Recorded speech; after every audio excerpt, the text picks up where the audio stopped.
8 дугаар бүлэг. Тэр шөнөл би анх удаа унтаж чадахгүй хөрөөж хонсон нь тэр. Орон дээр эргэж хөврөөсөөр байсан ч луу айкууны цонхисэн царай санаанаас юр гарсангүй. Эцэст нь үндийн суугаад уртаар санаа алдав. Чукун гэдэг тэр навш дахин төрснийхөө дараа яхаараа ийм болчтой байна.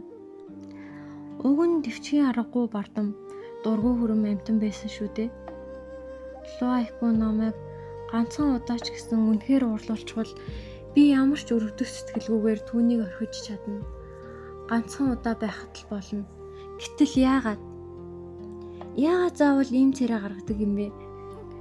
Тэр гунигт харцыг харахаар бүр миний буруу юм шиг санагдаад байх юм. Шанзы ахин уртаар санаа алдлаа. Гэтэл өрөөний минь гадаа харс өдөр үзэгдэх шиг болов. Шанзы хөмсгөө өргөв. Чиншаа хээв хоёр юм болов. Гэвч удалгүй хаалганы цаанаас хэн нэгэн аяархан өглөх чимээс сонсогдох нь зүрхийн минь агшаав. Луу айкун байна. Ингэж гомдчоод байхад л намайг хайгаад хүрээд иржээ. Үнэхээр энэ жаал намайг нэг ч удаа уурлаж болохооргүй болох юм. Тэр хаалганы гадна зогсоод өөртөө л юм хувтна. Догшихгүй.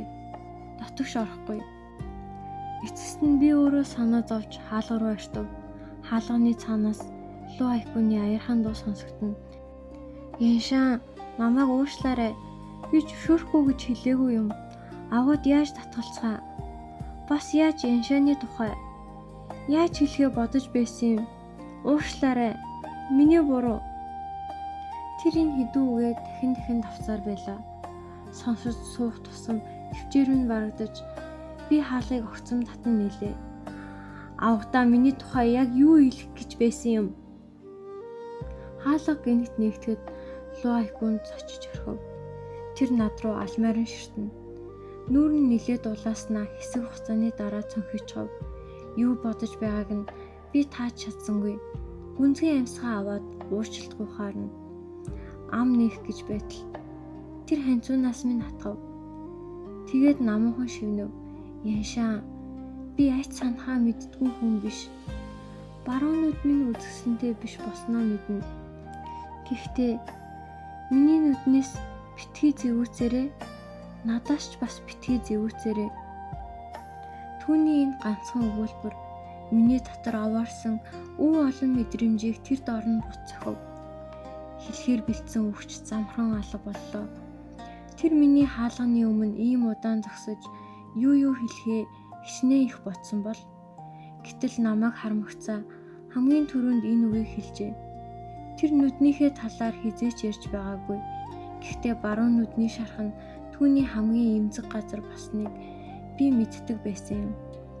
Бас өчигдрийн үгс минь түүнийг хэрэг шахснасныг одоо ойлголоо. Тэр намайг өөрийг нь чигшин гэж үнэхээр айжээ. Би хэсэг хугацаанд юу ч хэлж чадалгүй түүн рүү хар зогсов. 15 настай луу айкун хэдийн надаас өндөр болжээ. Тэгээд би анх удаа түүний нүдийг нь хустай ширтв. Түүний харцанд сарны гэрэлд гэлтганах хашааны цас тодхон тусаж байлаа. Энэ хүүхэд үнэхээр амьд хүн юм. Чукуны хүний ертөнц дэх төр зургийн нэгэн хэсэг биш. Өөрийн гэсэн амьдралтай үнэхээр оршин байгаа хүн. Сун Юншаны энэ амьдрал ердөө хизээ нэгэн цагт харах хөөс гэдгийг би мэс сайн мэднэ. Гэтэл луу айкууны хувьд энэ бол түүний бүх амьдрал. Түүний цор ганц амьдрал.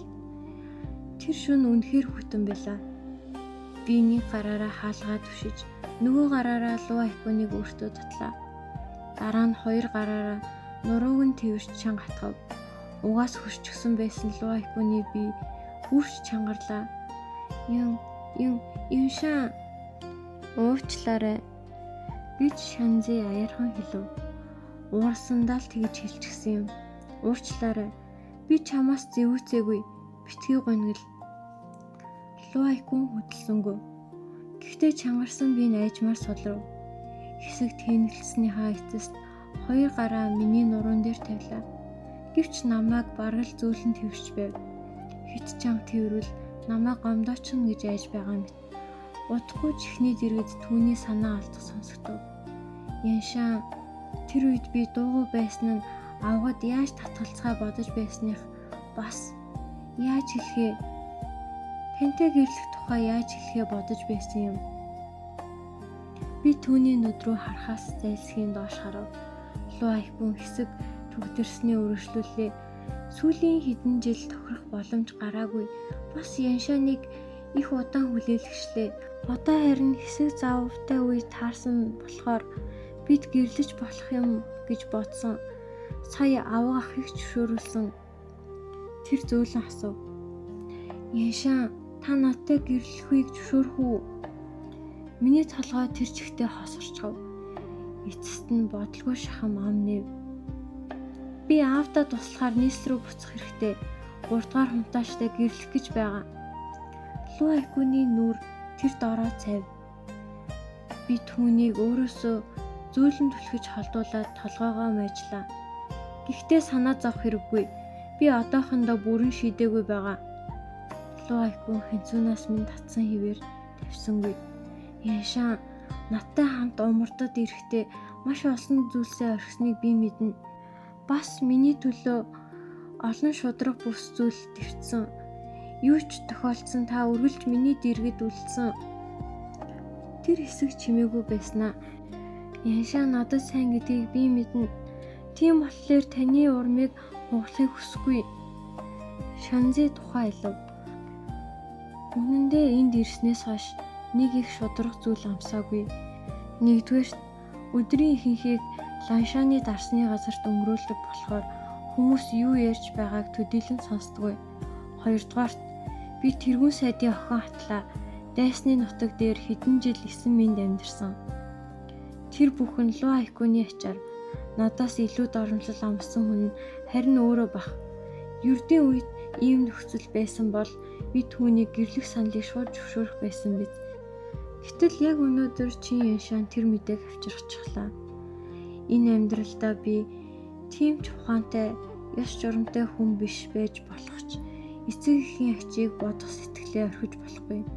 Би удаан бодсны эцэст нэг шалтгаан боллоо. Луайкүн, чи намайг өөрт чинь сайн гэж хэллээ. Бас миний урмыг хугалахыг хүсэхгүй байна. Гэхдээ би түүн рүү харлаа. Чи надад хайртай юу?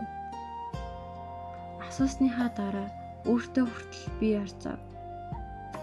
Дотор төрсөн эвгүй мэдрэмжээ хүчээр дараад цааш өргөжлөлөв.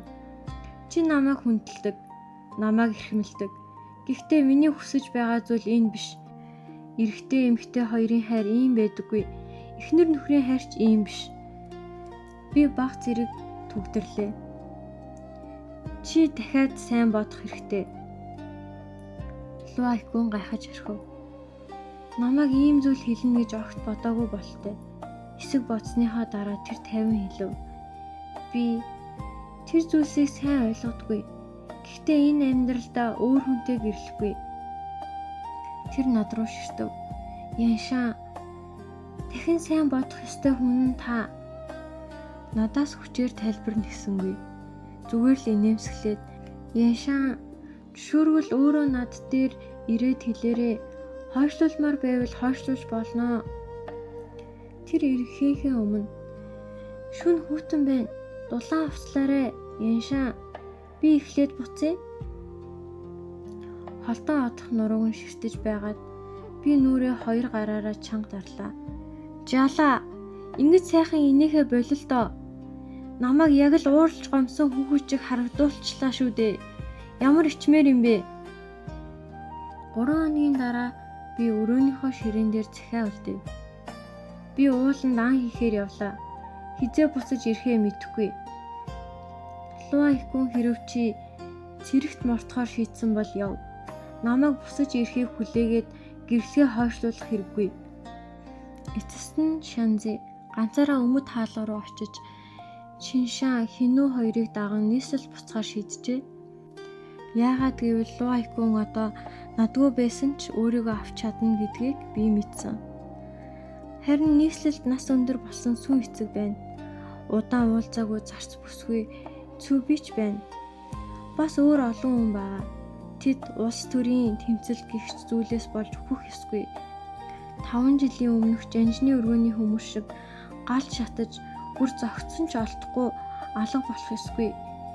Хэрэв би буцвал тэдэнд тусалж чадна. Тийм ээ, би буцах ёстой.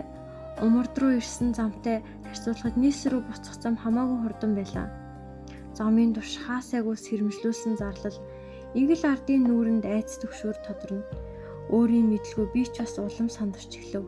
Умардад байхдаа би өөрийгөө гадаад ертөнцөөс тун сайн тусгаарлчихсан байжээ. Луайкун ч намайг дэндүүсээ хамгаалсан байв. 5 дахь өдөр бид умардын хилээс гарч дахин нэг хот өнгөрүүл хааны ордны хяналтын нутагт орох байлаа. Чиншаа миний царайг өөрчилж өвшин эмгэн шиг болгочихсон байв. Харин тэр хоёр миний хөвгүүдийн дүрд оржээ. Хоёр хүү хөвшин ихээ нутагт нь хөргөж яваад дүр хэсгэн. Би мэдээж хөвшин их болохыг эрс эсрүүцсэн. Гэхдээ бодоод үзэхэд би өөрөө хэдэн зуун настай. Намайг ээж гэж дуудлаа гэж сүйд болох зүйл биш. Тиймээс аргагүй зөвшөөрөв. Би сүүлчийн хаалгаар гарах гэж байлаа. Цэргүүч ердийн журмаар хүмүүсийг шалгаж байсан юм. Гэтэл гинэт нэг морьтон цэрэг давхиж ирж ахлагчийн дэргэд морио татав. Яаралтай тушаал залуу эмэгтэйчүүдийг бүгдийг саатуул хотоос нээгч бүү гаргаж болохгүй. Түүний хашрахтай зэрэгцэн бусад цэргүүд замыг халаа. Залуу эмэгтэйчүүд хотоос гарахыг хориглоно. Ноо устай морьтон цэрэг хаалганы дэргэд зогсоод нэг хүрэг дэлгэн үзүүлв. Энэ хүрэгтэй багч гэсэн төстэй хүн байвал эрэгтэй эмэгтэй ялгаагүй, хөгшин залуугүй хамаагүй бүгдийг хамгаалагч эжэнд хүрэг. Ард байсан Хиу Чиншаа хоёрын бие чангарахыг би мэдрэв. Чиншаа аяархан шивнэлээ. Авхай толгоогоо доошлуул дээшээ битгий хараарай. Харин миний толгойд маш гүнзгий асуулт төрөв. Хэр зэрэг төстэй байх ёстой юм бол? Ардаас хоёр хүн зэрэг санаа алдсан сонсогдов. Яагаад санаа алдаад байгааг би ойлгосонгүй. Толгоогоо өргөн хүрэг рүү нэг хартал тэр доороо хөшчөв. Ямар зураач намайг ингэтлээ адилхан зуршдаг байна. Умардын нутагт Луайкунаас өөр хэн намайг ингэж нарийн ажиглах билээ? Бодол минь нээдэрч эхлэв. Би нуруугаа улам бүгдийлгэн жинхэнэ хөгшин эмгэн шиг харагдахыг хичээлээ. Залуу эмэгтэйчүүдийг бүгдийг саатуулж цэргүүд хүн бүрийг нэг нэгээр нь шалгана. Чиншаа миний баруун гар талд алхаж намайг түшиж байгаа дүр үзүүлв. Хиу биднээс нэг алхмын ард явна. Цэргүүдийн дэрдүр өнгөрөхдөө Чиншаа бүр дүрдээ орчихов. Ээж, төшмөд зүгээр шалгаж байгаа юм. Айх зүйлгүй. Би түүнд хариу өгөхөш залхуурч толгоогоо гудайлсан хэвээр ураг шалхлаа. Бид хаалгыг бараг өнгөрөх гэж байтал араас нэг цэрэг дуудлаа. Имээ, толгоогоо жаахан өргөж болох уу? Түүний үгийг сонсоод би тэнгэлзв. Хэрв энд баригдчихвал би Луайкун хоёр бодлоо гүйцээж амжаагүй байтал Хиу гинт ардаас минь барив. Би гайхан түүн рүү харлаа. Хиу, өршөөгөөрэй гэж хэлээд хүчрэг гараараа намайг өргөн мөрөн дээрээ шидчихв. Яг тэр мөчид Чиншаа бэлхүүснээсээ сэлмээ суглаа. Өнөөх цэрэг юу ч хэлж амжаагүй байхад Чиншаа морьныхон нүд рүү сэлмээ дөрөв. Морь өвцөндөө янцхан туйраа газарт балбаж эхлэв. Хинүү гүү гэж хашгирлаа. Тэд улангассан морьны туйранаас бултаж газарт унсан хүмүүсийн мөрийг хүртэл гიშгэлэн хаалгаар гарч одов. Би Хиугийн мөрөн дээр хэвтэн ард үлдсэн эмх самраагүй байдлыг ширтэж байлаа. Яагаад ч юм гинэт дахин төрөлтийн тэр өдрийг санав. Гэхдээ өнөөдөр намайг буруутгасан харцаар ширтэх тэр залуу энд алга. Зүрхний нэг хэсэг гинэт хоосрох шиг болов. Хааны ордны хяналтын нутагт орж ирмэгт Чиншаа Хинүү хоёр хамаагүй тавширлаа. Тэд морь худалдаж аваад гол замаар явж эхлэв. Ингэснээр аялалч бүрч хурцсав. Удахгүй бид нийслэлд хүрч ирлээ. Хотын алгаар орох үед Чиншаа Хинүү хоёр хийх ажил байгаа гэд намайг тэргүүн сайдын өргөө рүү ганцаараа минь явуулав. Намайг дахиад оргоно гэж айхгүй байгаа нь гайхмаар. Гэхдээ бодоод үзэхэд нийслэлд би хаашаач зогтож чадахгүй. Тэгээд л дуулууртайгаар тэргүүн сайдын өргөө рүү явлаа. Өргөөний эсрэг талд байсан жаншны өргөөг аль хэдийн бүрэн цэвэрлжээ. түүх бичигчдийн хувьд тэр газар одоо ердөө л өнгөрсөн үеийн нэгэн тэмдэглэл болсон биз. Тэрүүн сайдын өргөөний харуулууд харин хуучнараа байлаа. Намайг харангуут бүгд балмагдав. Авхай, та буцаад ирчихсэн юм уу? Би толгойд өглөө. Буцаад ирлээ. Нэг харуулын өвдгөн бүр сулрах шиг болов. Тэд яаран татагшгүйлээ. Мэдээж хамгийн түрүүнд уулзах ёстой хүн минь аав. Гэхдээ нэг зүйл урдынхаасаа тис өөр болжээ. Танхимд уурлаж хэлэнсэн сүүн эцэг намайг хүлээж байсангүй. Тэр унтлахын өрөөнд байлаа. Үхлийн орны ирмэг дээр аимшигтай туранхай болсон сүүн эцэг.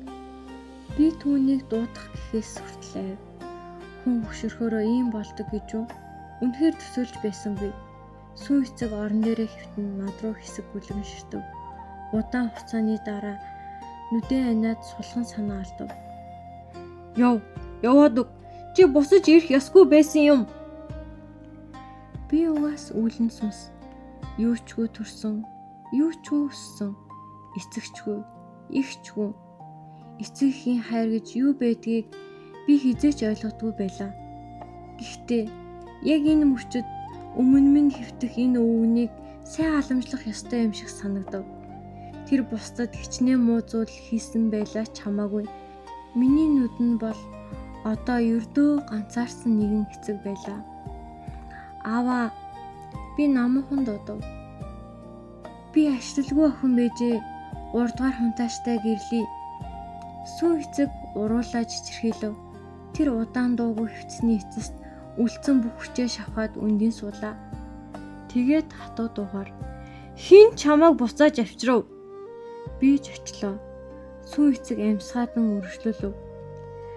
Эцэг чинь ямар ч хүнд байдал орсон байлаач гэсэн амьд үлдэхийн тулд охиноо худалдахгүй. Би бүрч гайхаж учрыг олохгүй асуудлаа. Чиншаа хинүү хоёр намайг авчруулахаар явуулсан үнд аав биш байсан юм уу? Сүүн эцэг над руу хэсэг ширтв. Тэгснээ гинж чангаар инээлээ. Энэ оны ихээр тэр хоёрыг эзэн хаан аль хэдийн хороосон. Миний бие хөшөж орхив. Сүүн эцэг инээдээ хурааж намдуухан хэллээ. Чамааг авчирсан тэр хоёр эзэн хааны хүмүүс байсан бололтой. Тэр толгоос өсрөв. Тэр жил би чамааг луу айкунтай хамт омурдод хүрэхийн тулд чадах бүхнээ хийсэн. Сүүн эцгийн дуу улам суларлаа. Гэтэл эцэст нь чи энэ тэмцэл дахиад л татагдчихлаа. Тэр нүдэн анивчв. Яншаа, аав нь чамд буруутай. Ээж чинь ч буруутай. Луу ахад луу айкун ч буруутай. Хамгийн ихээр толигаач эзэн хаанд буруутай. Намайг луу айкунтай хамт умардад хүрэхийн тулд чадах бүхнээ хийсэн гэж үү? Би өнгөрснийг дахин нэг бүрчлэн бодож эхлэв. Тэр гал гарсан шөнө үнэхээр хачин зүйл олон байжээ. Тэр хоёр хүнийг явснаас хойш тэргүүн сайдын өргөөнөөс нэг ч мэдээ ирээгүй. Жанжны алтан тэмдэг алга болсон гэдэг маш том хэрэг.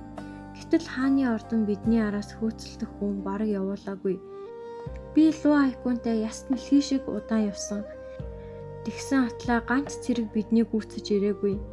Луулиан бослого зарсны дараач хааны ордон бүтэн 5 жил хөдөлсөнгүй. Энэ бүхэн санамсаргүй явдал биш байжээ. Сүүлийн хэдэн жил сүүн эцэг эзэн хааны гарт яг юу туулсныг би мэдэхгүй. Гэхдээ өнөөдрийнхэн төрхийг харахад 40 гаруйхан настай энэ хүний биед урсах цусч үлдээгүй мэт байлаа. Би нурууг нь зөөлөн алгадаад "Аваа, зүгээрээ би тийм амархан хуурчих хүн биш" гэж хэлв.